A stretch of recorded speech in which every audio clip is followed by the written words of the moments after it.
Hi, Ray Pointer here from NewMR, and welcome to everybody online for our Explode a Myth event. We've got 7 presenters today, so let's just go to the introduction slide while I do a couple of introductions. 7 presentations. Each presenter has got a single slide, and you'll see a progress bar coming up the left-hand side of the screen as they progress towards their 5 minutes. At the end of the 5 minutes, we've got up to 10 minutes for Q&A. So I hear you ask, how do we ask our questions? 2 ways. You can either tweet using the #NewMR tag, and we'll see that on Twitter, or within the GoToWebinar, there's a question facility. If you type a question in there, that will come through to us. If you want to ask a question, don't wait until the last minute, would be my recommendation, because often we miss them that way and we've moved on to the next speaker. So I would suggest as soon as you get a point of view, and we're quite happy to hear alternatives. Maybe you're going to disagree with some of these exploded myths, think that actually they're matters of true concern and that they shouldn't be so lightly dismissed. So we'd certainly urge you to make that point and to join in. We're going to record this event. Those recordings are going to be available hopefully tomorrow. The slides from today are going to be available, and again, they should be on the website tomorrow. You're going to get an email reminder about that. So with that, I will go back to the first slide, and I will say, Tom, are you available? Super. Okay, so we're on your first slide. If you tell me when you're ready to tell us about millennials being interesting, we can start it going. Okay, I can kick off whenever you're ready. Hi, the myth I'm exploding is that millennials are interesting. But I'm not talking about the reality of people in their 20s, in their enormous and fascinating diversity.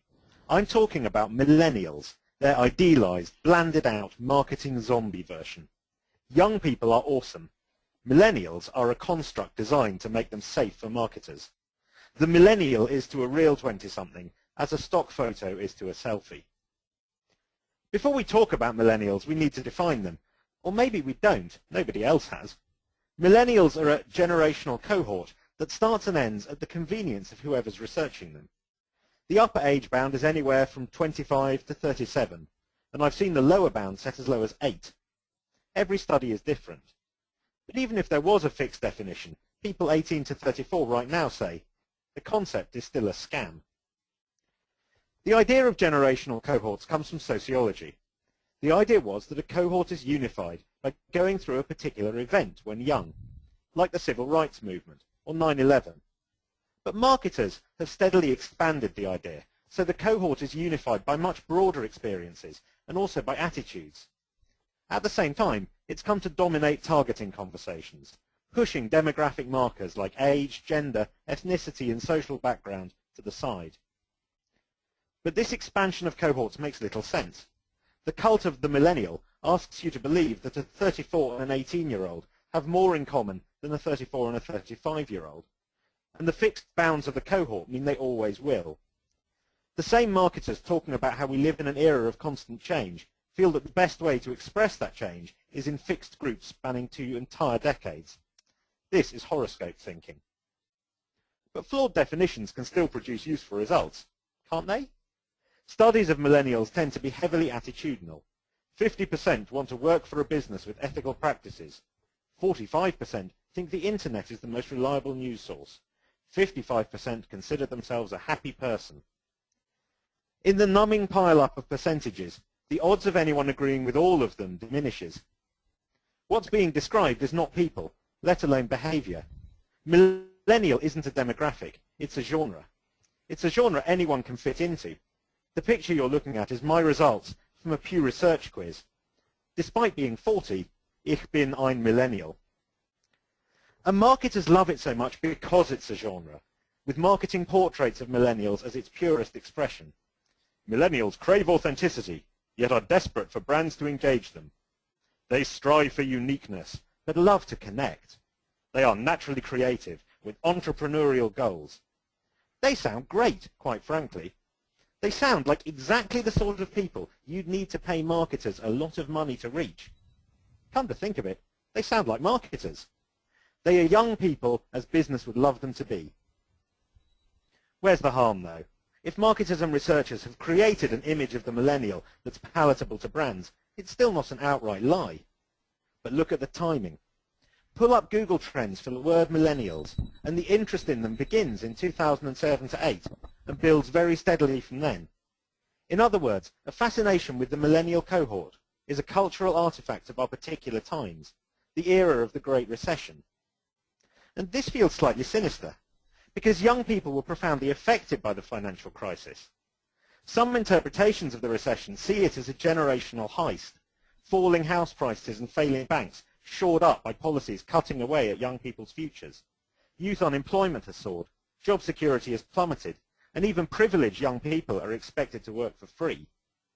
And all of these are amplified by existing demographic lines, gender, race, social class, and others, which are exactly the lines our optimistic, catch-all category of millennials blur or even erase.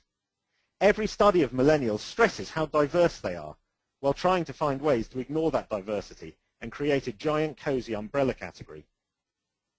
And anyway, does the millennial cult actually help marketers?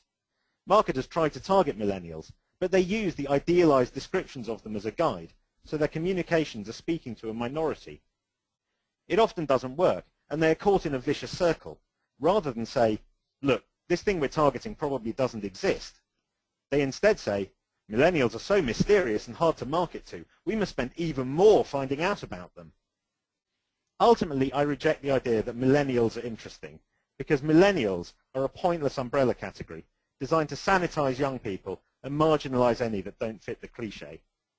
The one thing the generation concept is useful for is what it was originally designed for, triangulation for major cultural reference points.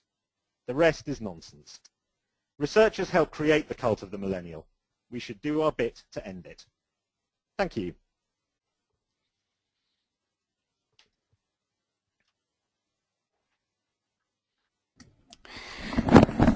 Thank you, Tom. I'm going to start with a couple of points and questions and urge people to type in their questions or their points of view quickly.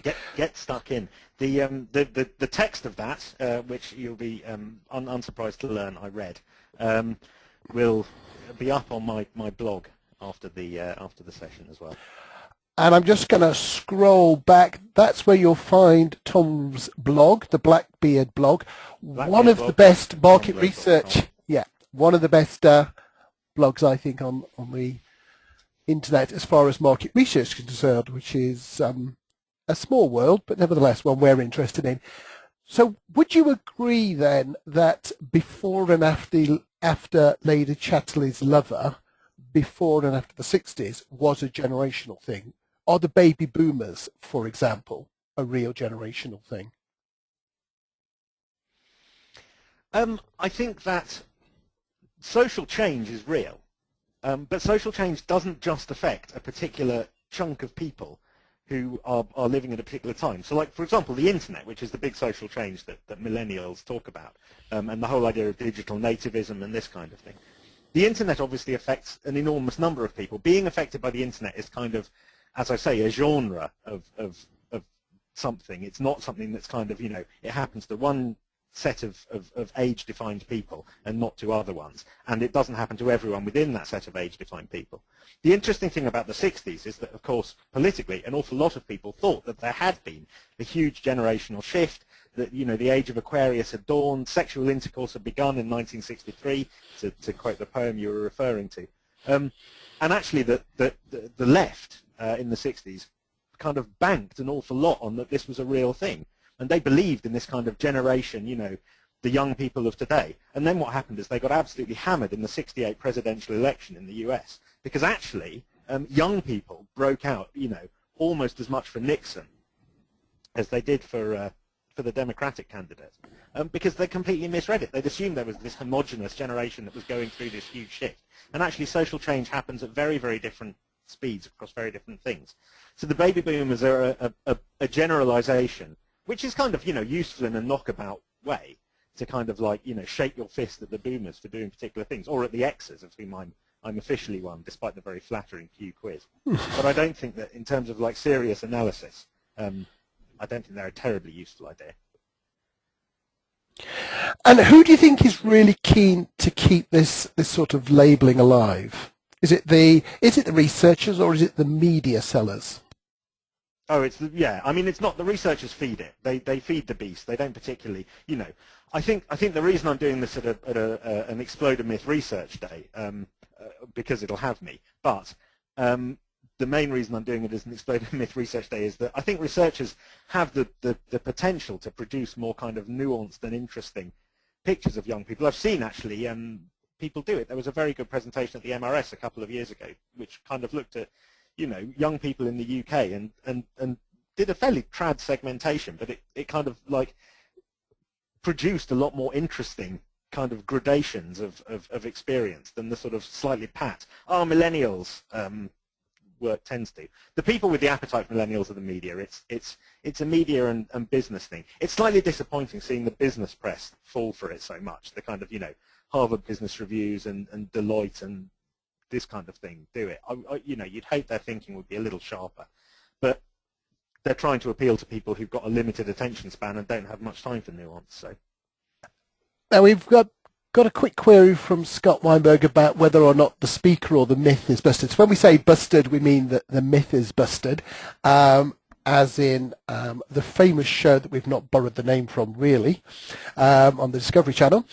Now, there are people out there like the wild and crazy Baroness Greengrass who seems to think that the minds of the millennials are fundamentally flawed and damaged by wired society. Do you have any time for that particular view? Not to ask a leading question. I mean, no, but I'm not a neuroscientist, so I can't sort of step to Baroness Greengrass and say, no, you're completely wrong, because I've read on the internet that you're completely wrong. I don't have the you know, there's like a Google of it would bring up arguments for and against. Again, though, this is a genre thing. Like if the minds of the youth have been warped, then my mind has certainly been warped by spending all day on the internet, and so has, you know, an awful lot of other older people's. I don't necessarily think that this is I don't think it's happening anyway. I think that like using the internet a lot has obvious impact on how some things happen. I wouldn't attempt to deny that. I didn't kind of, you know, I didn't choose the idea that, like, you know, connectedness isn't happening and things. It does make a difference in how but I don't think that's confined to a particular generation. And I think that the kind of myth that it is again a sort of unhelpful one. Well, we've not any further questions coming in. Ray, I'm sorry, I can't hear you. Sorry, we've not got any further questions other than the comment from Annie that my mind has been warped by spending all day on the internet, but I think she's attributing that to you, not to herself. So, thank you, Tom. My mind is certainly, yes. Okay. Thank you very much. Pleasure. Great having you with us. Mel, can I just check that you're with us? Hello, everyone. Hi. And let's just move through to the start of your slides. So just tell me when you're ready and we can be on the road. Okay, I'm ready. So thank you, everyone, for your interest in this topic. The myth we're going to be discussing today is that when collecting mobile data, iOS and Android data and people are the same, and so you do not need to worry about representing both Android and iOS populations in your mobile research data. So to bust this myth or call this myth true, we went about collecting and comparing data in 3 different ways. The first thing we did was a recurring market sizing study in the US and the UK to measure the demos by device. The second thing that we did was execute a 1,200 person attitudinal survey in both the US and the UK parallel, looking at attitudes and psychographics by Android versus iOS users. And the third thing we did was look at our behavioral data. So the slide that you see in front of you now is the results of the research. The first thing that we found is that in the US and in the UK at this point, 91% of the smartphone owners have either an Android or an iOS. So most of the population is covered in those two operating systems. There are 9% of the population that have something else at this point. So then in the middle column, you'll see the attitudinal information that we collected. The first 4 sections are the attitudinal pieces, and the last 2 sections where the shopping cart are in that middle piece are the behavioral. So what you'll see there is that iOS users, based on this parallel study, are more likely to say that they're comfortable around people, talk to lots of people at parties, admire people with expensive devices and things around them. They think the things that they own say a lot about them. They feel they are trendier. They find new products to be exciting. They buy new and different products. They pay more to try new products. They're particular about their brands used. They're devastated if their phone was lost. It's important to them for entertainment. It's used to avoid being bored. And then when we looked at the behavioral data, they use their device more than Android users for researching products, for shopping, for purchasing products, for playing games, listening to music, and recording videos. And there were more differences. These are the ones that we felt had the most importance to marketing research. Android users were more likely to say that they do not care about brand names. They try to keep their life simple as far as possessions are concerned. They tend to watch shows or movies on TV. They talk on their phone, and they use navigation on their phone. So they were more likely to be slightly behaviorally different. So looking at this attitudinally and behaviorally, we found that differences do indeed exist between Apple and Android users. And they exist attitudinally and behaviorally, but they also exist demographically. If you look at the bottom, the demographic profiles for the Android user are that they tend to be more ethnic, they tend to be lower income, less likely to be married, and more male. And then when you look at the Apple users, more female, more likely to be married, higher income, more fluent, and then more likely to be Caucasian. So what we did was we also looked at this data weighted. When you go out and you do a mobile research, you're likely to get the groups that you need from each device.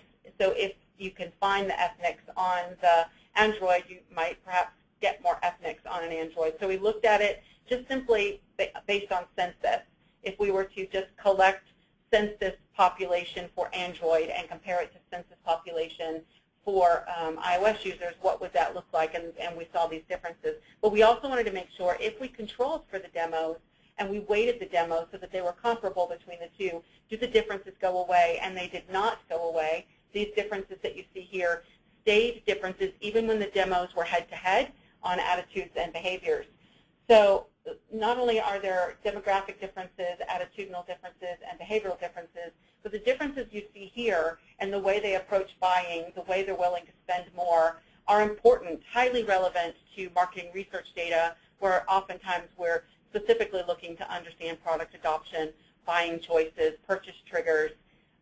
So based on the demographic differences that we saw in the recurring market sizing, the behavioral differences that we see in our behavioral metering data, and the attitudinal differences we see when doing an attitudinal survey head-to-head, weighted and unweighted, we have determined that this myth is busted, that it is important that you include both audiences in any mobile research data that you execute. The end.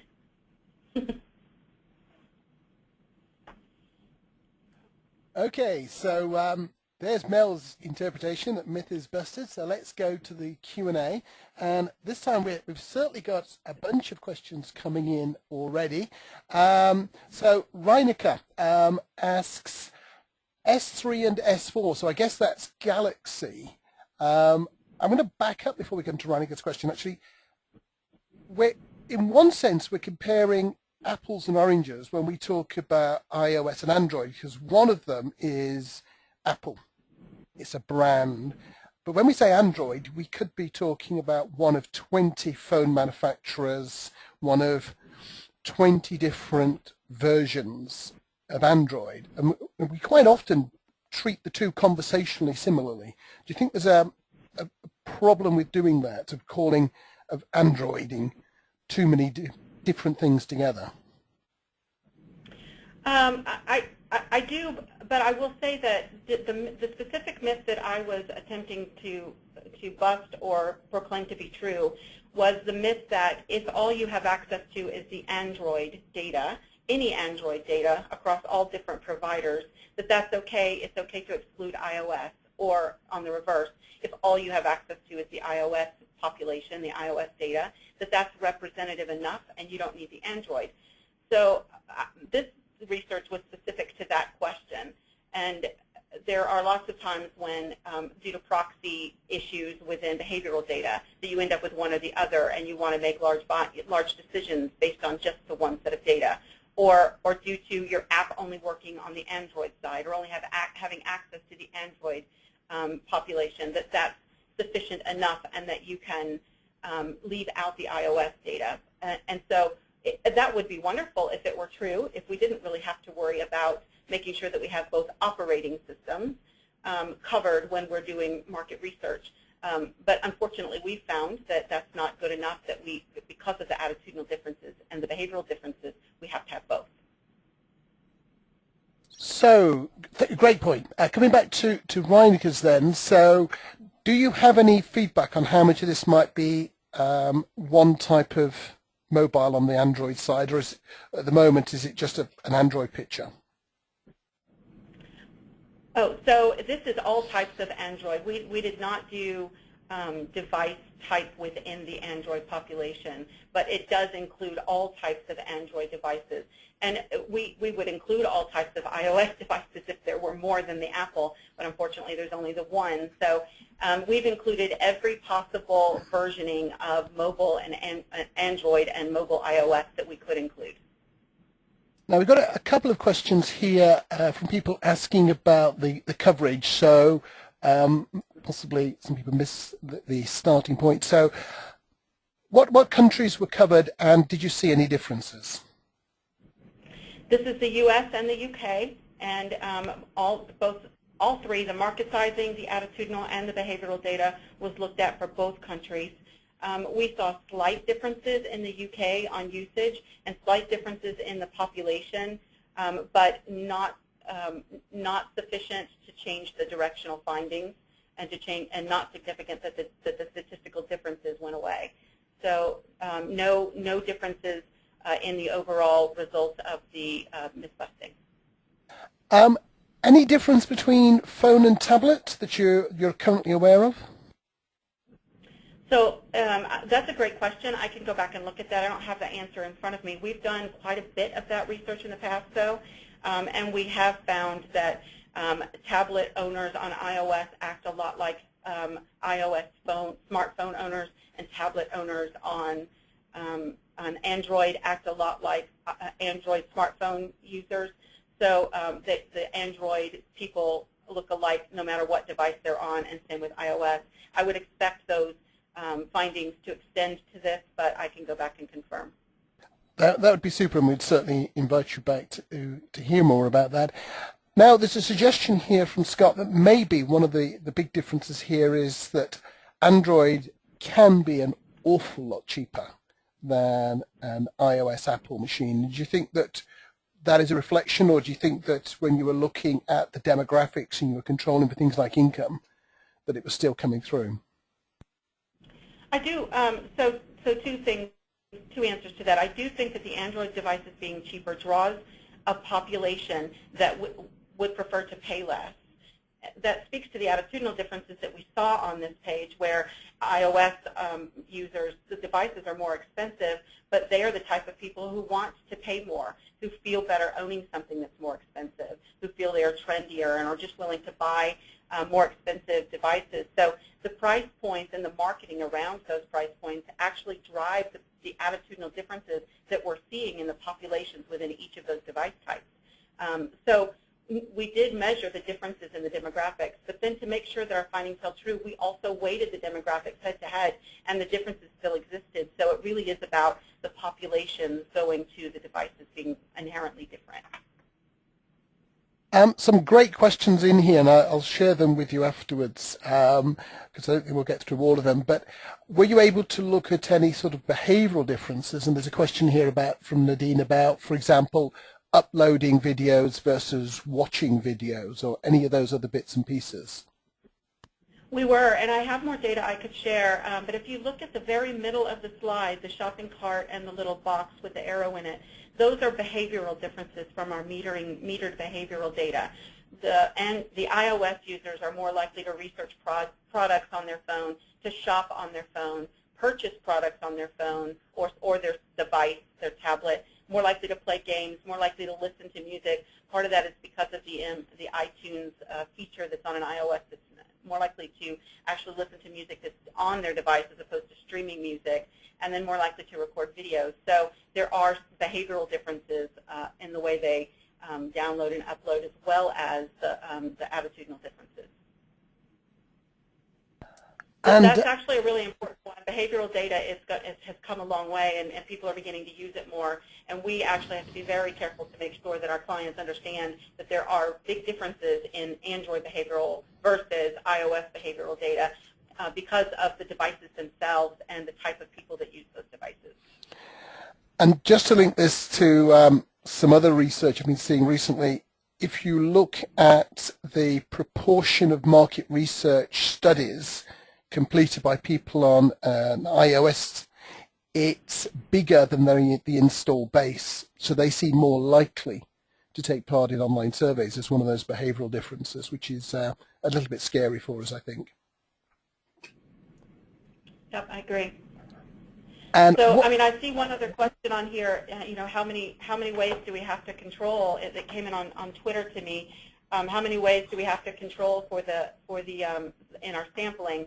And you know, if you really want to be representative of any market or population, you do need to control demographically by device. You know, understanding behavioral differences and understanding attitudinal differences. And if you try to do it with questioning techniques, your survey gets too long. So the way that we have gone about this is making sure we understand the different people on the different devices and do it through device representativeness, which we can sniff for rather than ask a myriad of questions. And I'm just going to come in with one point here from Cam, which is 82% of the world is Android. Should we treat Apple users as fringe? Just before you come in, Mel, I'm just going to chip in. That was 82% of smartphone sales in Q4 last year. The installed base is actually very, very different to that. And we tend to research the installed base, but I mean, you can talk to all the things that Research Now are seeing. Yeah, that's a good point. So the other point is that while that's true in some markets, it's higher than in other markets, it's not true in some of our core research markets of the U.S. and the UK. It's not that 82% are using an Android smart device in the U.S., and you can't use global metrics when studying a market that is specific and not global. Okay, well, we need to move on, and the questions are still coming flowing, so I think we will definitely invite you back, and let's have a look at that, perhaps alongside the tablet versus non-tablet dimension. I think that would be really interesting. And certainly Research Now are to be thanked for all the material you're sharing at the moment. So thank you very much. You're welcome. Thank you. Joe. Hello, Ray. Hi there, Joe. And now we've got a completely different sort of issue, and we're talking about an area that's a lot of interest in the whole neuroscience issue, and implicit association is one of those that's been getting a lot of coverage. So tell me when you're ready, and we'll start you off. All right, thank you. Yes, I am ready. And first off, just want to say thank you to Ray and Mish. I appreciate you guys organizing and conducting the event. And as you saw, my name is Joe Bachman. I'm from Sensory Logic, and we're here to explode the myth that the implicit association test is, as a tool, robustly able to measure the intuitive. Over the past decade, the implicit association test has become more popular in market research. It's an inexpensive tool that's said to be intuitive due to the nature of the associations within the test and the speed with which the user identifies them. But here at Sensory Logic, we believe that only sensory emotive tools can actually work on the intuitive level. On the slide that you're seeing, it's talking about a study of implicit evaluation that was done via fMRI. And it was shown that even concepts that would seem to be intensely emotional, things like murder, abortion, happiness, and welfare, they showed little emotional activity when measured as either abstract or concrete. And in fact, it's been shown that the reliability of the test can decline with low familiarity. So the test actually works better when the users have their own preconceived notions about the elements that are being tested. There's also a problem within it based on ambiguous preferences. So if the user is decidedly neutral, they're kind of forced to choose one way or another, and that can skew their valence and make things look more intensely positive or negative, depending on which way that they go. In a marketing sense, the issues with the implicit association tests actually make it better suited for well-known brands, and not as well suited for any of the majority of brands that have weaker affiliations than that of, say, an Apple or a Starbucks or something more popular like that. The test is also less suited for new stimuli or comparisons of stimuli with slightly altered variables, and both of those things are frequently tested in the world of market research. Just don't work as well on the intuitive level. They require more understanding and require the user to pay closer attention. The second issue with the test is that it relies heavily on cognitive ability. The test uses word association. However, the verbal ability lies in the rational portion of the brain rather than the evolutionarily older and better developed emotional area, the amygdala. And since the test is filtered by words, there's any number of issues that can come up based on elements such as the user's education level, or more specifically their literacy level. For instance, here in the U.S., about 20% of the adult population are functionally illiterate. That means they read at less than 5th grade level. Culture is also something that can have a significant effect. Again, another stat within the U.S., we're up to 60 million people in this country who live here and speak English as a secondary language. So these additional variables and other things such as reading speed, attention span, word length, and even just the user's overall motivation have also shown to be secondary factors that can affect the reliability of the implicit testing. And all this comes down to the fact that you simply just don't think your feelings, you feel them. Much of the rational brain is devoted to rationalizing the feelings we have rather than to explain and develop those feelings organically. It is only fair to point out that there are areas where the implicit association test has shown success, and most of those areas are driven by deeply held beliefs. Most notable amongst the examples are political testing and dealing with deeper learned issues like racism. But unlike these topics, advertising and marketing stimuli are centered around more ambiguous concepts. They often require reading or understanding of visual metaphors, and as a result they can be difficult to measure with such testing. In addition, the usage of implicit testing on such stimuli is not able to precisely measure the specific emotions that a person is feeling, and neither is it able to measure the intensity of said emotions. Instead, the focus is really on the affiliation, either with the brand or with imagery, if it was such stimuli. All in all, it does feel like the implicit association has gained traction in the industry, mostly by the basis of being cheaper and faster. But we do worry that can come at the substantial cost of not doing research better and failing to truly understand consumers' feelings.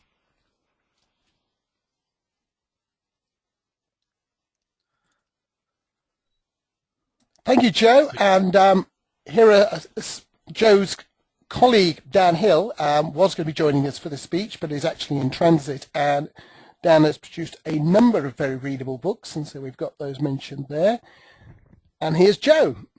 Now, one thing that you've done today is you've kind of challenged the format of these exploder myths a bit, because most of the myths that get exploded are fairly obvious, often slightly chosen to be clear. And here we have one where it probably would be useful to have somebody along to put the counter case and have a bit of a dust up. So I should endeavour to do some of that. Okay. And I'm going to pick a couple of pieces before we go looking at the questions. I think the first one is, if we take the literacy level, we could probably make the same point about any online market research study. We are not getting to the people who have low levels of literacy. We're not, in the case of the US, getting to people with low levels of English language skills. So whilst that's a fair comment, it's probably equally true of the majority of market research at the moment. Yes, I would say that's probably true, and there's other correlations that go along with it. Potentially, we could say that those with lower literacy level generally have lower purchasing power and maybe hold less importance. But the key here was really that their low literacy level is causing them to look at the implicit association test and work so hard to understand what they're trying to identify that they're not able to get to their intuitive feelings because they're working so hard rationally. So indeed, there are probably less participants who suffer from that issue, but it just kind of points to the idea that the test really requires an overall understanding of what you're viewing, and that points to more usage of the rational brain and less identification of what the emotional brain is thinking. I think that's a fair point. If we move on to sort of the next issue, a lot of the neuro stuff, the neuroscience, actually works on just two dimensions. It works on arousal and valence. How strongly did you notice it, and were you drawn towards it or away from it? And it's a pretty small palette to be working with when we're trying to understand sort of the nuances of market research messages. So again, wouldn't this be a broader criticism rather than specifically one of implicit association? I think that's true, and in particular, from what you just said, most of the neuromarketing techniques are actually even specific to arousal. We use facial coding because we do believe that it hits both arousal and valence. Also, fMRI is a tool that can achieve both of those angles. But it is true that overall, much of this is focused based on arousal itself, and that only shows a very small portion of the picture.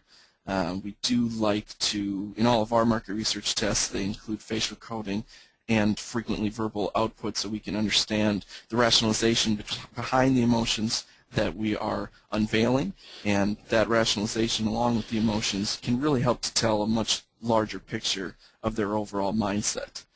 But I do agree that, in the case of other neuromarketing tools, that getting the intensity overall and not even just the valence, it's not enough to truly understand what we're trying to test here.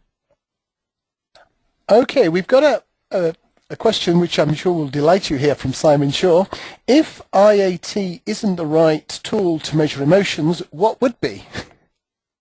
Well, with our company, we've been using facial coding for the last 10 to 12 years, and what that means is we're looking at users' facial expressions because the face, it's the only place in the body where the muscles attach directly to the skin, and so within 50 milliseconds you're showing your emotional reaction on your face.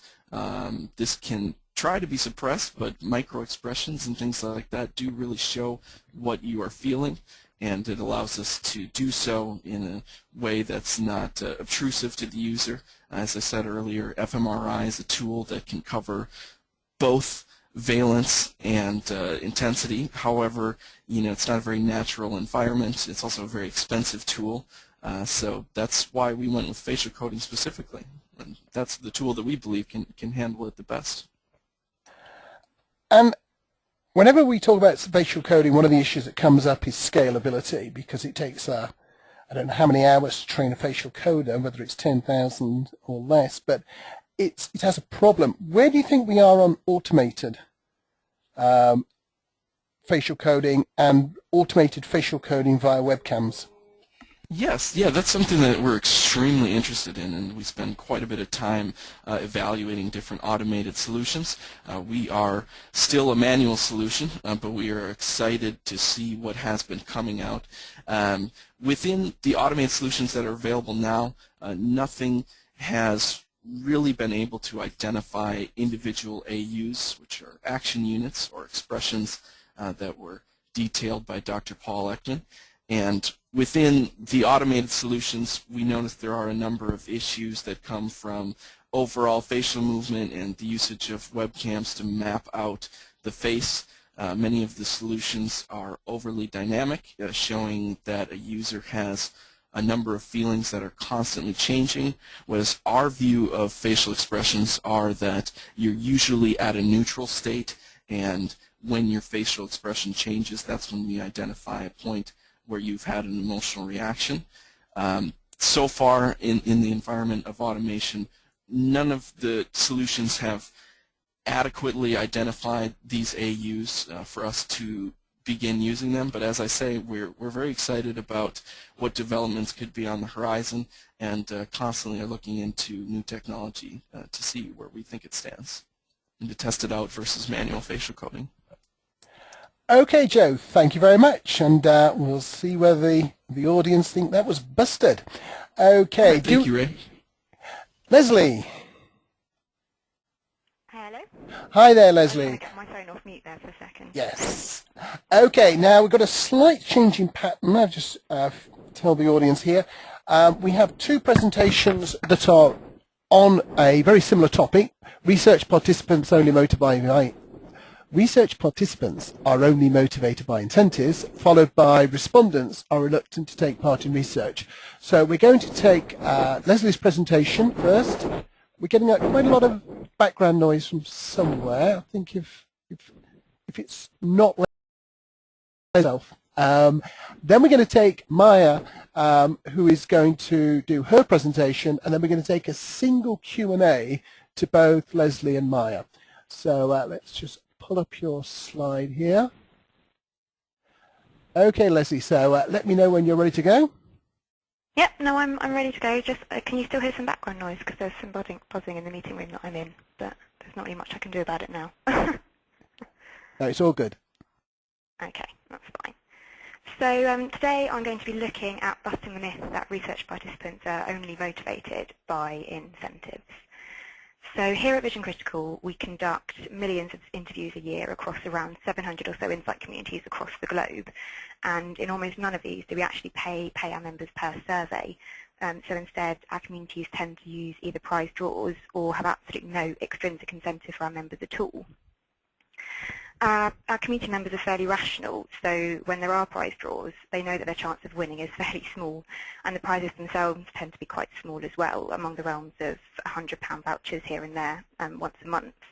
So members can kind of learn to take the rewards as a gesture rather than as a bribe from ourselves or from the communities.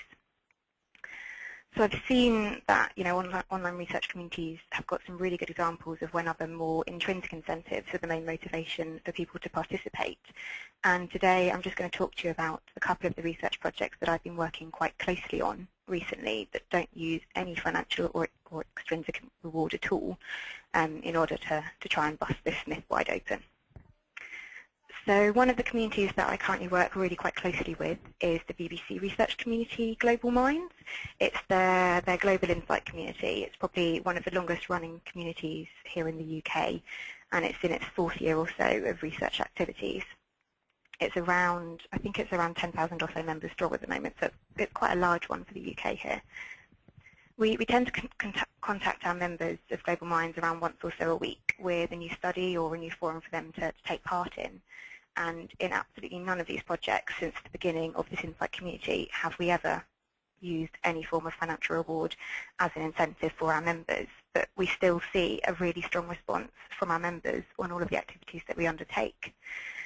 Instead, our members are given updates on how their input's being used so they can actually see the difference that their research has made. For example, a really good example of this is during the rebrand of the BBC a couple of years ago. Our members were asked for their opinions on the format of some of the new features that were being made available. And a few months after these activities took place, they could actually see on TV and online how this had been used. So I think it's still live today, actually. The ticker tape that runs across the bottom of the news screen, for example, on the BBC News channel, BBC World News channel, was actually chosen by the Global Mind members, and they can actually see this as an action that has taken place as part of their input on the research community. Importantly as well, this community's been running for 4 years. We've never used incentives on this community, so our members don't expect them. It's pretty difficult for members to miss what they've never had, or indeed what they've never actually been offered. So instead, they've had to learn to develop a different kind of motivation behind their participation through this. Of course, I'm aware that brand loyalty plays quite a strong part in the participation on this BBC community. It's a fairly major household name both in the UK and across the globe. So I'm going to talk to you a little about a slightly different type of community that I work on as well. Exterior Media, who own a large amount of the outdoor advertising across the UK here, currently run a community called Workshop Play. So this aims at engaging an urban audience and has really quite strong levels of interest and contribution from its members. Again, it's around 10,000 or so strong at the moment. However, I don't really think it's unfair to say that a large chunk of those on the community are probably not even aware of who Exterior Media are or what they do. Whilst this community does offer incentives of small prizes to its members, we've found that this isn't really their sole motivation. We actually ran a satisfaction project on the community a couple of months ago, and in the results of this, it was really quite noticeable that, yes, whilst these prizes are brought up as a point of satisfaction among members, it's actually the feedback and the feeling that their input is being valued by the company the members told us they crave more of. So whilst the prizes are considered a nice to have, it's really not the sole motivation for the vast majority of those taking part. I suppose this makes sense, as everyone has different motivations. If you choose to organise a project around only one motivation, around incentives, it's really not the best way forward for targeting as large an audience as possible. So I've spoken to you really briefly just about a couple of the projects that I'm working on to try and prove that incentives aren't really the sole motivation for research participation, particularly within insight communities. And I just wanted to kind of break it down and leave you with 3 main points that I hope you can take away from this, really. Firstly, different people are motivated in different ways, so you've got to try and reward them in different ways as well. For example, through praise, through feedback, information, not just extrinsic and financial incentives. Secondly, if you start by paying people, you're setting their expectations right from the off, and you're setting them quite high, and you're not really trying hard enough to make your participants want you. And finally, if you do use extrinsic incentives, make sure that you use it as a gift or as a thank you rather than as a payment. I always think it's best to remember to ask yourself, what would you feel happier receiving from a friend, a surprise gift or some hard cold cash? Ultimately, thinking incentives to be the sole motivation of many research participants is a fairly narrow-minded view of research professionals, but we do it, and in organising our projects around them, as we tend to do, we're actually risking making this myth a truth. Thank you. Thank you, Leslie. And as I said a moment ago, we're now going to take immediately Maya. So Maya, are you there? I'm here. Super. Okay.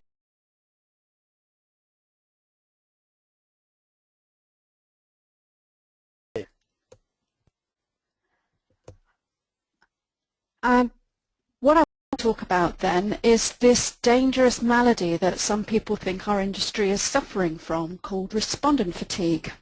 Apparently it's difficult sometimes to persuade people to take part in market research and contribute their opinions. Now, whilst I can't speak for what happens in surveys or communities, and Leslie's addressed that market very thoroughly just now, I can only say that this couldn't be more different to our own experience recruiting daily for qualitative research and user experience tests across the UK. Our database of potential new respondents is currently growing at a rate of between 100 and 150 new members per night. These aren't people for specific projects, but simply those who've responded to our publicity and are really keen to take part as soon as we have something suitable for them. They're almost all completely new to the idea of qual, and usually their only scepticism relates to whether the whole idea is simply too good to be true. So what? I'll get paid just for turning up and saying what I think. We often have to take some time addressing concerns and disbelief from people looking for the catch in the whole thing. But all this changes once we find the right research project for them and screen them into their own very real project. The feedback we receive from participants after being in research is consistently positive, even for the least glamorous sounding projects. And when I say that, recent highlights have included extended warranties, incontinence products and supermarket packaging, to name a few. You can see it's the skill of the researchers we work for that make it absorbing and fun to be involved with. Engaging the participants to think about things in new ways, use their imaginations, and to spark ideas off one another in a group situation. And all this takes place in their home or at a comfortable venue where they're made welcome and offered refreshment and a chance to meet new people and learn about new things. And if they are in a group, they feel safe within the MRS Code of Conduct that they can say what they really think, anonymously but effectively communicating with the brands that need to hear it. They feel they're actively shaping the brands and the products they use, having an influence and making a difference. They might even be co-creating alongside representatives of those very brands who are respectfully deferring to their opinions as the user. So this is always perceived as very exciting. So they come out not just with their little envelope of used notes, but with a sense of having been listened to, their contributions valued and regarded as important. Attention is flattering to anyone, particularly from a brand you respect or even love, or simply one you recognize as part of your culture. And at its best, it's really exciting.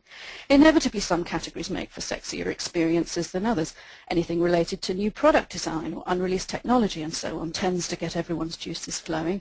And we've had some great projects recently involving examining and testing new chocolate recipes, for example. I mean, what's not to like there? And of course, we shamelessly exploit this feeling by tapping them up for referrals in that very moment of post-focus group glow. This creates a positive feedback loop, bringing their friends and family and social contacts into our network for forthcoming projects, and making sure we have ongoing routes into new sources of fresh and highly motivated participants for the future.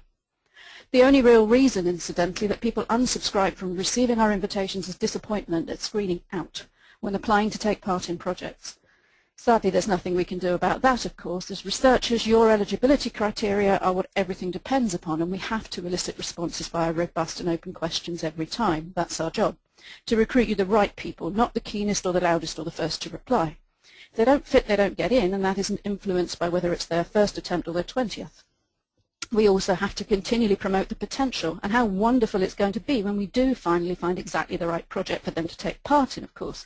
And the glowing testimonials on our YouTube channel from happy past participants only frustrates people even more when they can't take part themselves just yet. Sometimes, too, the happiest participants are devastated when we have to tell them we won't even be contacting them for at least 6 months, when we have to break the bad news that this research thing is a rare and wonderful experience that must be spread around the maximum possible number of people for reasons of simple fairness, never mind best practice in recruitment. After all, there are over 63 million people in the UK. How many of them have taken part in qualitative research? Out of the people we talk to, who our marketing, our publicity has reached, consistently less than 15% of them have done so. And let's say we dismiss a further 15% as confirmed refuseniks who would never want to do so, then I think that means we still have over 40 million potential respondents that we haven't even registered yet. So from where we're sitting, the myth of respondent fatigue is exactly that. It's a myth that doesn't stand up to the reality. Thank you.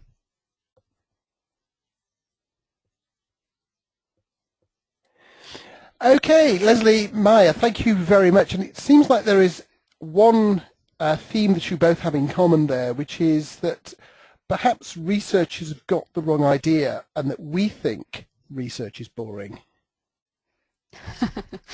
Surely not. But if we think we need to pay people and that we are concerned about this, I mean, yes, for qualitative research, we're taking a lot of people's time, so of course there is a recompense, but nobody's going to get rich doing one project occasionally. So maybe we should try to make the whole research process more attractive. Leslie, Maya? I would argue that it is already attractive. People want to take part. We very rarely have to persuade people. Our job is much more about the matching and the finding rather than persuading. To be honest, we would never recruit anybody who seems reluctant or needs persuading because they'll be our weak link. There are plenty of people just right out there with their hands in the air. Yeah, and there is the argument in place that the more you incentivize people, the less high the quality of the actual research that takes place, because people are more likely to not take it quite as seriously as supposed to be. And one thing that just occurred to me, if when you're joining in, you both just say which you are, because within the UK, people probably, having heard your voices for a moment, will identify the difference between one young female and another. But I think by the time we're talking about an international audience who will just be hearing English as an accent, it's probably a little bit challenging. So we've got a comment here from Annie Leslie. I assume you mean financial incentives. What about things like sharing information? What sort of incentives would you call those? So that's more kind of an intrinsic incentive, one that can be shared across multiple people, and one that everyone can receive after taking part in research that actually tells them, why their input is valued, how it is valued, and people tend to view it a lot more favourably because people are nosy, essentially. People like to see how their inputs actually change something, particularly as I was using the example of the BBC. They don't really care about the financial incentive at all. It's more a brand that they're attached to, therefore they feel like they're making a difference to what that brand is doing and how that brand is interacting with them. That's kind of the more intrinsic incentive, the more kind of feedback and input valued incentive that I was referring to. Maya, when you I would agree with that totally, yes. So Maya, when you're recruiting, do you find it's helpful if you're able to say who the brand is? Yes, obviously a lot of the time we're not, and we have to try to find a way to explain what the research is going to be about that doesn't compromise the commercial sensitivity of the project, the research and the end client, but that also makes it sound attractive and interesting to potential respondents. A bit of a teaser, if you like. And we've got a question here from Betsy over in the North America. Does this apply to high income people, high net worth people as much as everybody else, do you think? I would certainly say in qualitative recruitment, the rewards definitely, rewards that are different from financial ones, become more important. That said, you do have to offer a higher financial reward because you have to say to people, we recognize your time is worth a lot because you're in this market. But to actually persuade them to come along and turn up, then we have to look at the more intrinsic rewards, as Leslie defined them. A feeling of being in touch with a brand that they love, of being in the know, of maybe getting information ahead of everybody else about what that brand is doing. When it is a very high net worth recruit, we do always offer respondents the option of having their incentive fee donated to charity on their behalf. We even say you can choose the good cause and we'll organise that for you. But I have to say it's probably less than 3 or 4% of participants have ever taken up that option. So make of that what you will. Okay, now we've got another comment on exactly the same point here from Liz Montgomery. Leslie, I don't know if you've done any work with high net worth people or B2B. I was thinking something like the Institute of Directors, which I know is a community there. Yes. To be honest, I haven't had a huge amount of hands-on experience working with the IED. I've worked on a couple of B2B communities where financial rewards aren't possible.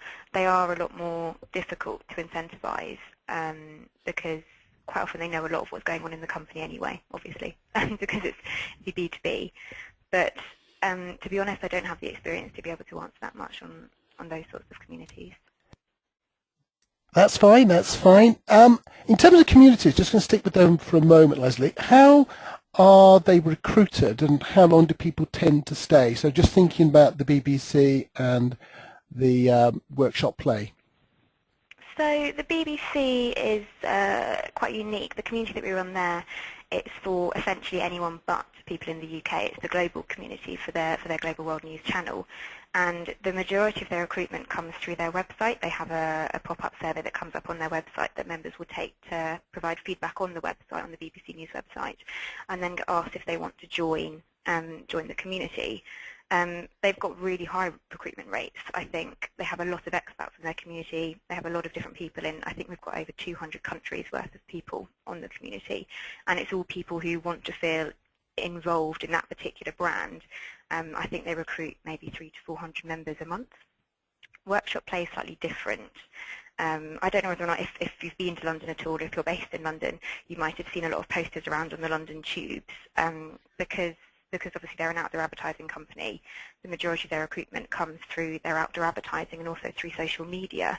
The type of audience that they're trying to engage tends very much to be younger people who are, interested in what's going on out there, and who are on Twitter and who are on Facebook and who are on YouTube, and that tends to be kind of where the bulk of their recruitment comes on. They run a lot of specialised campaigns. So they run a campaign called Look for Longer, which involved, it was essentially a social media quiz that people could take, and that's kind of where a lot of their most recent recruitments come in, because people take part in this, kind of feel involved in something that's quite exciting and quite different, and decide that they want to be a part of something bigger that's of a similar nature, where they can voice their opinion to other like-minded people.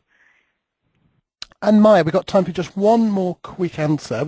I encourage you both to have a look on Twitter afterwards. There's quite a bit of buzz out there and some more questions, and some of the question tool which I'll share with you as well. But Maya, if you could talk to qualitative researchers and say, I would like it if you did this to make the research better, more fun, more rewarding, what, other than not screen out so many people, what would it be? What would you like us to do more?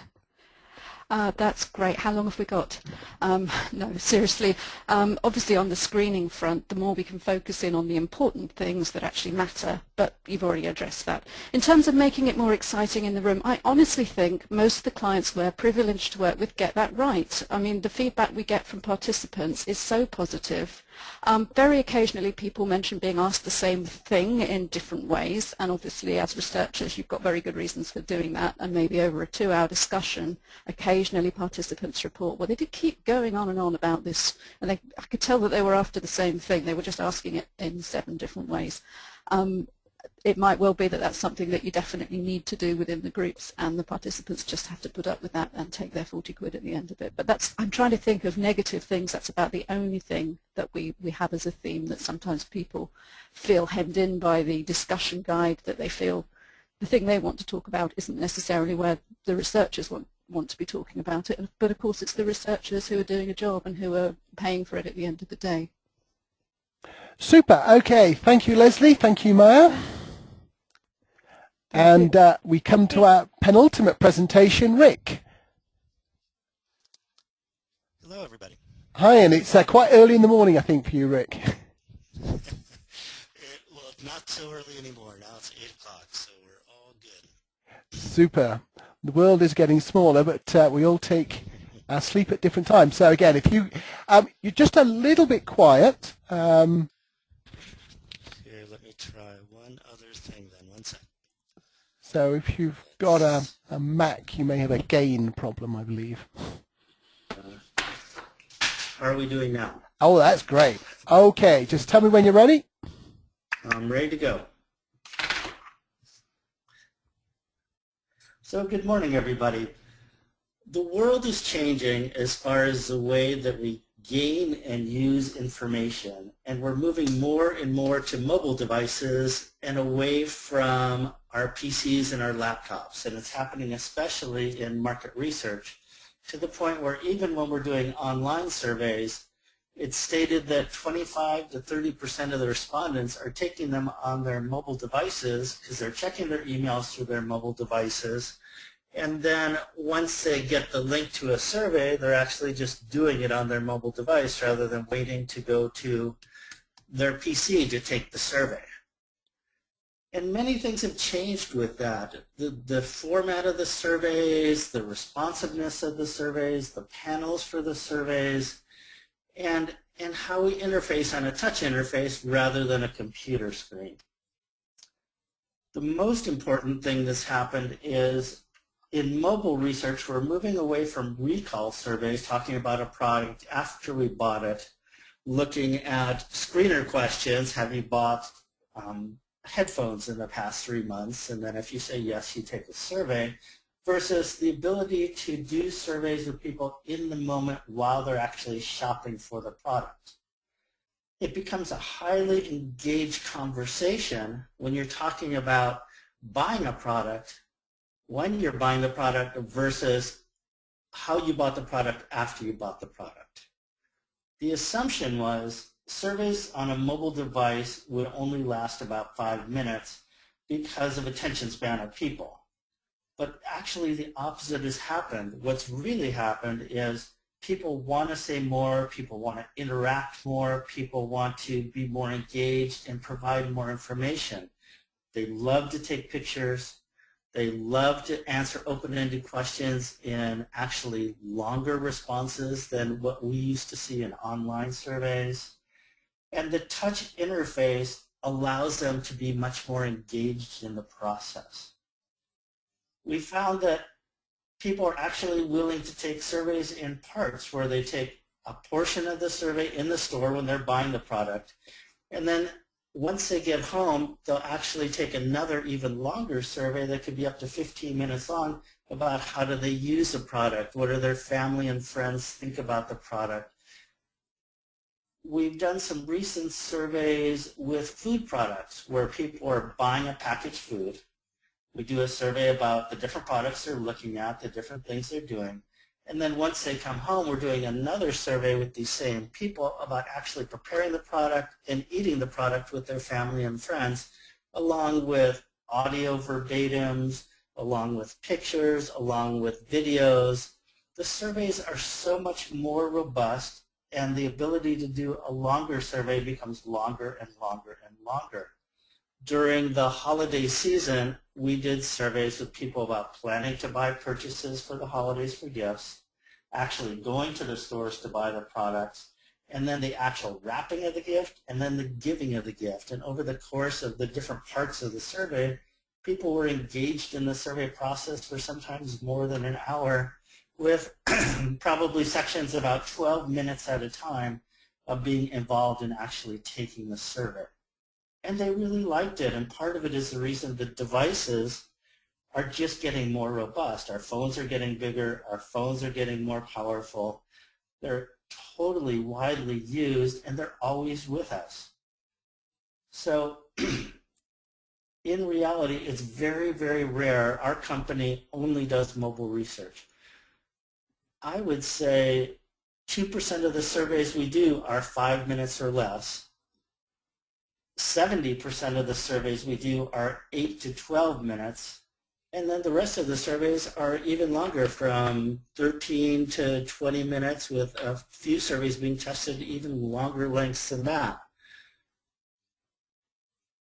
Once we understand that people are very interested in giving their opinions with a tool that's very convenient to them, we'll learn that we can make the entire survey process more personal, more robust, more engaging, and really gain deeper and deeper insights into what we can do with survey research utilizing mobile phones. And that's what I've got. Thank you.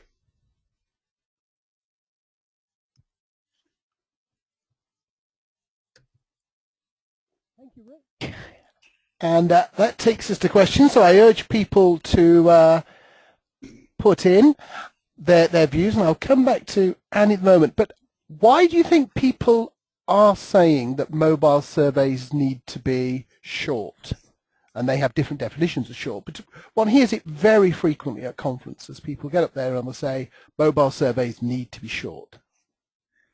I think it's truly a misperception and a miscommunication. I think that people believe that mobile surveys need to be short because they're afraid of distracting somebody during the process of buying or doing. But if you make it part of the buying or doing process, and the questions actually relate to what they're actually doing, people want to give a lot of answers. People want to give a lot of information. I think that people are afraid. Now, there's a comment out there from Annie, and I should say that Rick has been one of the many people who've helped review the new book that we're producing, and so thank you, Rick, for your help with that.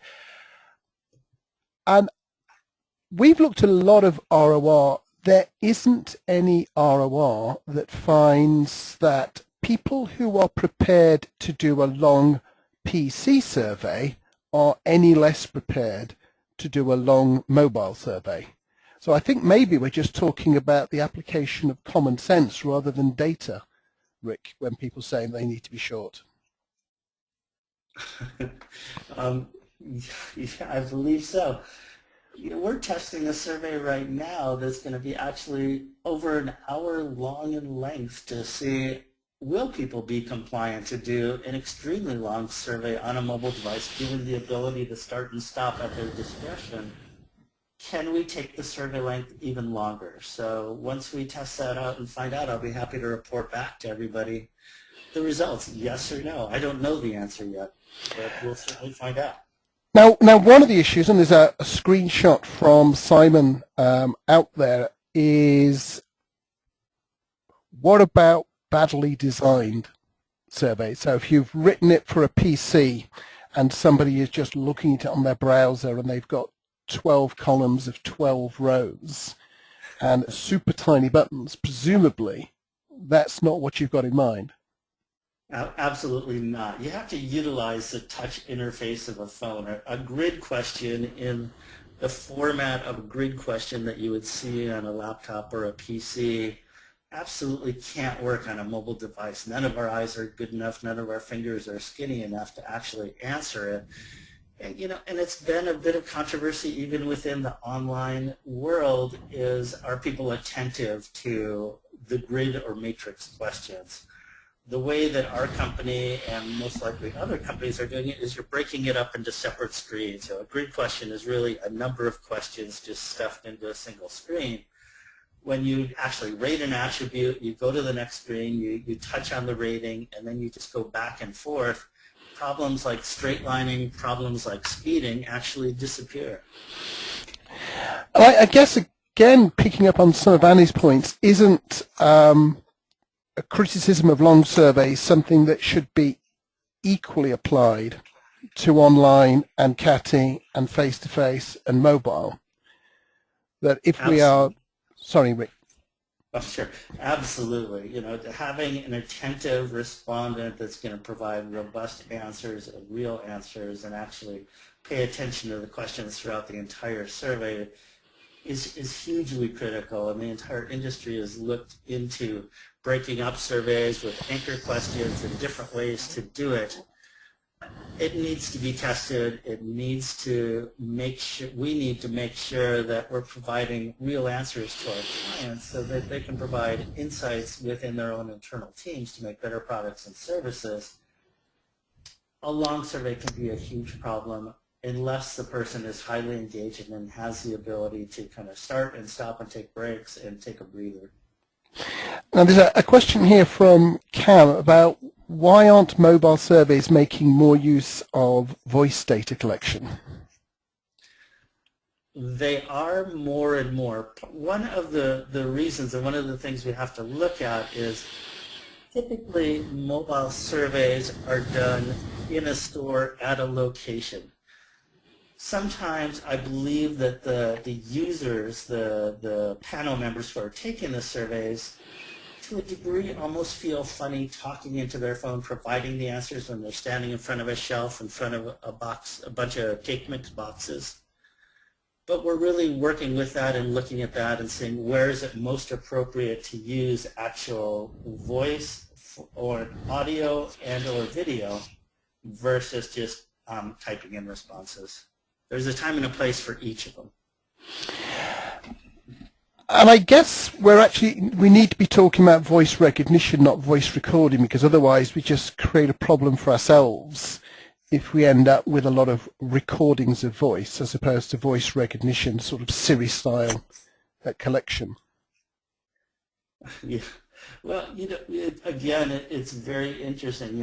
We're taking the survey process into whole new ways and taking open-ended responses into whole new ways. When you ask people to take pictures, we're really doing visual open-ends. When we ask people to do audio recordings, we're asking people to do audio open-ends. And absolutely, the tabulation and the reporting of these is a very manual process and a cumbersome process. We haven't really come up with the automated process to do it exactly right and feel 100% confident in how we report it. So it's a combination of manual and automated processes to get there. And we've got pretty much the same question from two people here, which is, When you say the survey needs to belong, you mentioned an hour earlier. What is it that causes it to need to belong? I mean, this isn't a question about mobile service, this is just about surveys, but what is it that makes some of these need to belong surveys, do you think? You know, it comes from the client. It comes from the client request of the belief that all the answers have to be answered by the same respondent to feel like they are getting the right information so they can have comparative data. And we're working with clients to help debunk that, but in the process, there are certain projects, certain clients where they really want the same person's opinion from start to finish for every question. They haven't figured out how to anchor them back together. Right, super. Well, I must admit, having looked at the data, I'm fairly comfortable to bust the myth that mobile surveys have to be short. I'm not sure that I'm glad we didn't tackle the myth that surveys sometimes need to belong, because I think we could have a whole separate conversation about that and bring some clients in. Thank you, Rick. Thank you. And I'm hoping, oh, there's the mouse. And Annie. Hello there. So I'll give you a moment to stop tweeting. And so we were hearing earlier it was minus 20 in Minneapolis. What is it like up there in Toronto? Oh, it's hot at minus 10. Super. Okay, so if you want to tell me when you're ready. Oh, let's go. All right, so let's start off by figuring out what is behavioral economics. It means many things to different people, but its most fundamental tenet is that human behavior is irrational, that you and I don't always make logical decisions, that you and I don't always behave rationally. So given that I wear running shoes in the snow, I sometimes don't bother putting on sunscreen in a blaring sun, and I generally eat way more sugar than is nutritionally appropriate for me, I'd have to agree I am not a logical person. A lot of market researchers discovered behavioral economics in the last few years. It's a new word, it's cool, it's catchy, and who doesn't love a new buzzword? But that doesn't mean that behavioral economics is a couple of years old. It's actually garnered a lot of attention for at least 30 years, since the 80s. For instance, the first conference on behavioral economics was held at the University of Chicago in 1986. David Lipson was the first behavioral economics professor in 1994. The Quarterly Journal of Economics ran an entire issue on it in 1999. So it's at least 30 years old, even if we only bothered to pay attention to it in the last few years. But even if behavioral economics is 30 or more years old, there's still nothing new about it.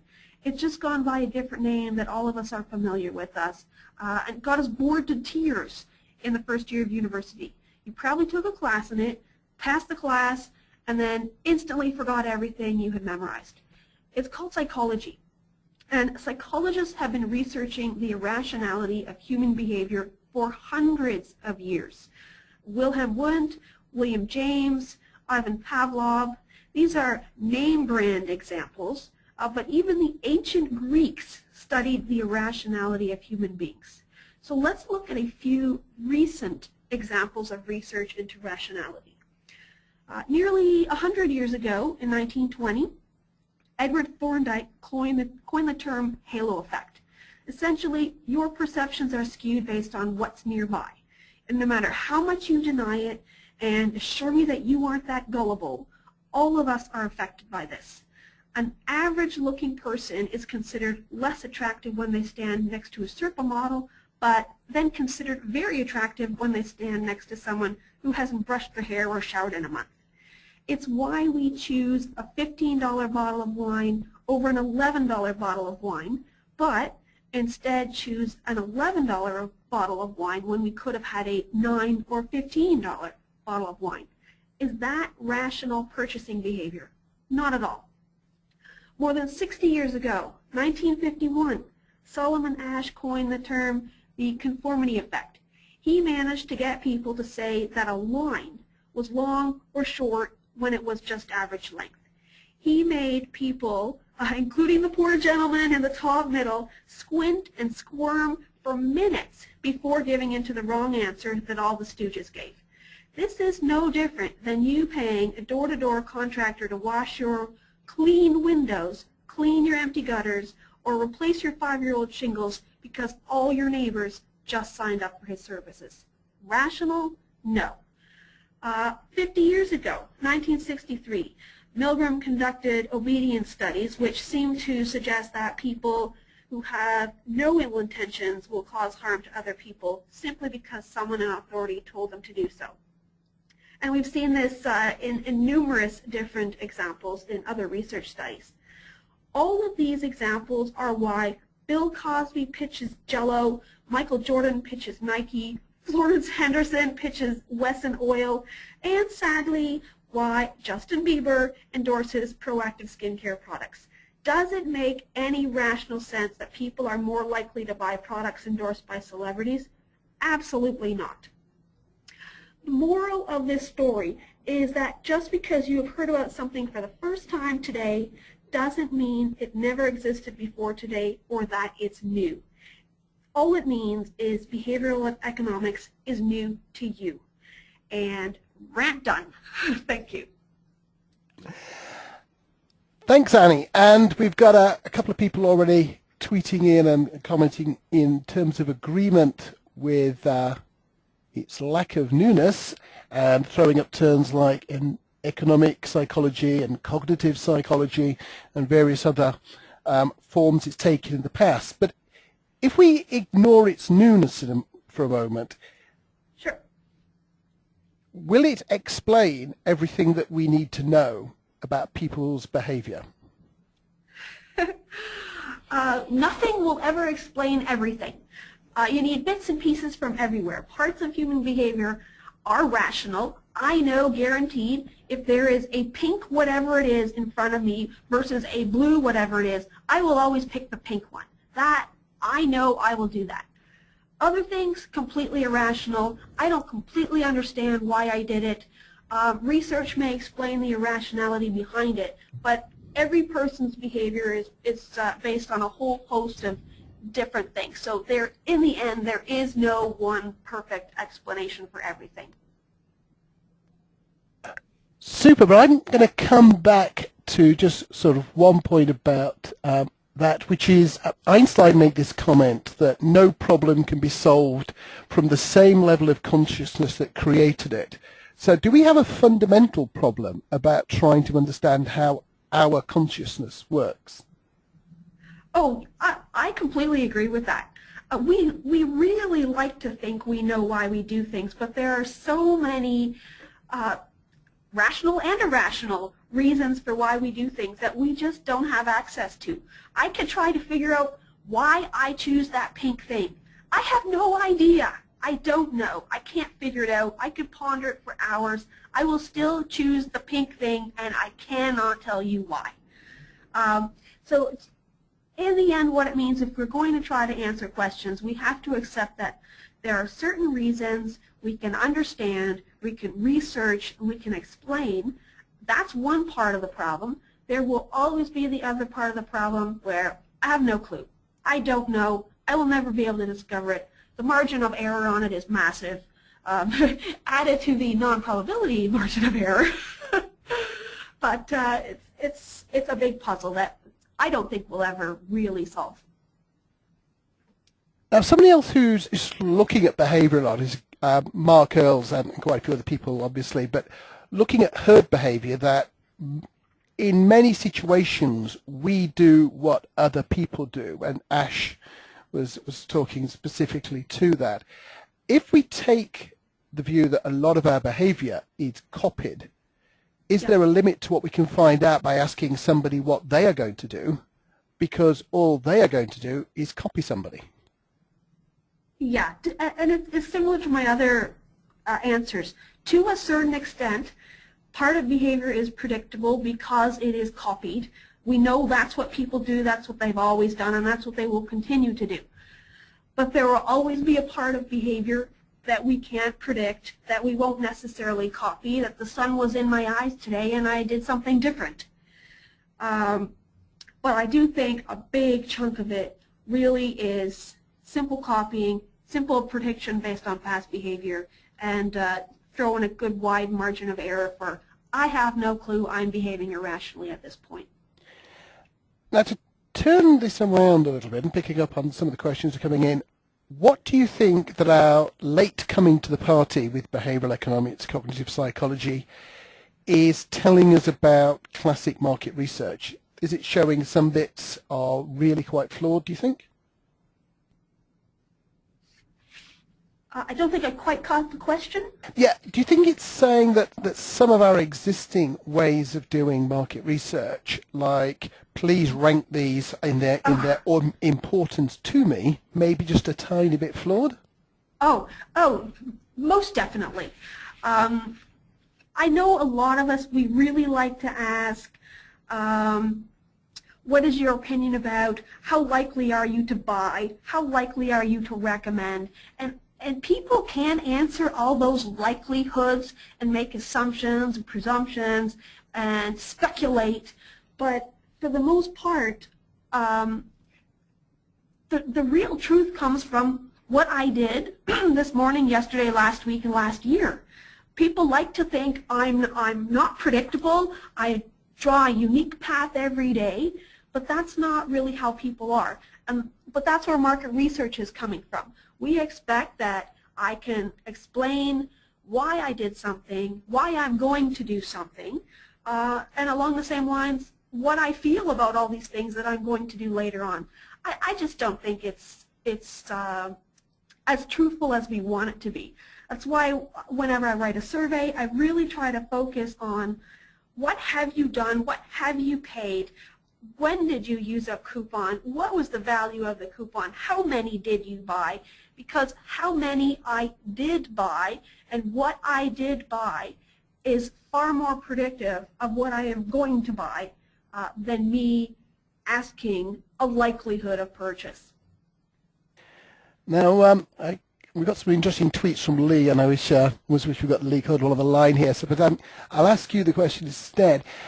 If we look at behavioral economics when it's used in the Kahneman and Tversky sort of mode, do you think that it essentially is a quantitative research tool because you need to create controlled experiments, change a variable, measure the outcome in a way that's really not very qualitative? Well, I would argue on that. I think both qual and quant can be completely experimental if we had the time and priority and money to do it. It really is priority. Do you put it as the top priority?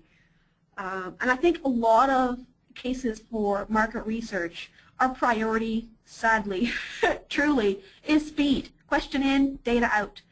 So it's far easier to simply ask, what do you think you will buy, as opposed to gathering a whole lot of behavioral data from the past. I think we are getting better at collecting the behavioral data. We've got a lot of POS data. We've got a lot of mobile data, which is lovely for tracking actual behavior. We've got a lot of web browser data. So all that kind of stuff is giving us a much better basis for doing some more experimental work when it comes to tracking actual behavior instead of presuming and assuming and what you might possibly do in the future. Super. We've got a lovely example here from Scott Weinberg, who's talking about recreating Solomon Asher's conformity study in a grad school, even after he explained to people what he was doing. And I think that if anybody gets the chance to see the demonstration that Lieberman Research Worldwide have, they've done it at the last two IIEXs, where you put on a set of goggles and it makes you think you're on a platform in the air. Your whole rational brain should not be convinced, and it will sort of wash away any thoughts that we have that we're rational creatures. We have a similar case in Toronto. The famous CN Tower that is ridiculously high, it has a glass floor that can hold, I don't know, 100 elephants. there are still people who refuse to stand on that glass floor because they are certain they will fall through it. That's a good example. There's nothing rational there. I thought you were going to go for the rational reasons for voting for a mayor, but still. Oh, gosh. I would like to know what those are. That's a Toronto issue for those of you further away. Okay, thank you so much, Annie. And I'd like to say thank you to all of our speakers, to Tom, Mel, Joe, Leslie, Maya, Rick and Annie, to the audience who stuck with us through an hour and a half of myths. I hope you found that useful as well as interesting, or failing that entertaining. I would like to big shout out to our sponsors, Decipher and Research Through Gaming,